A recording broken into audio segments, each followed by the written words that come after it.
As someone who monitors the media pretty closely on these issues, I want to relate to you first to convey how much the Israel lobby is still entrenched, and when I say Israel lobby here, I mean just a strong partisanship for Israel is still entrenched in the mainstream media. I can remember that day 8 years ago when Scott McConnell sent me the Israel lobby over the internet. It had just been published in the London Review of Books, Steve Walton, John Mearsheimer's paper. And I was just completely stunned that such truths would be expressed.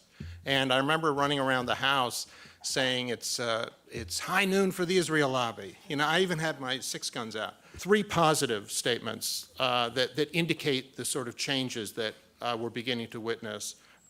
Tom Friedman said in a column, he described the Congress as being bought and paid for by the Israel lobby. He said this last year or so. And he could not, to make that type of assertion, 10 years ago, 8 years ago, you were just branded as anti-Semitic. Another thing that I would point to is a review of John Judas's book on Truman that's coming out in the New York Times. That's very positive, and John Judas's book about Truman is all about how Truman was for the separation of church and state and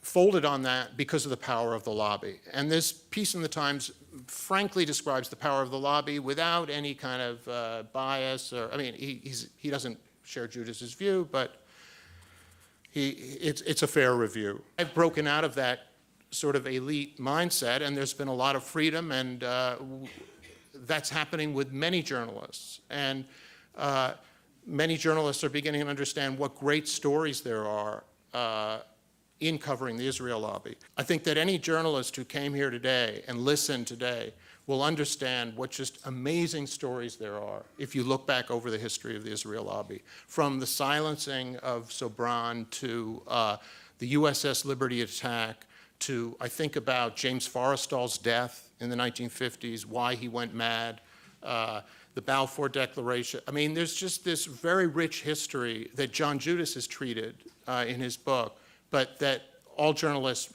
who love stories, I think we're going to see more and more of that, and that's when we'll finally see the high noon for the Israel lobby.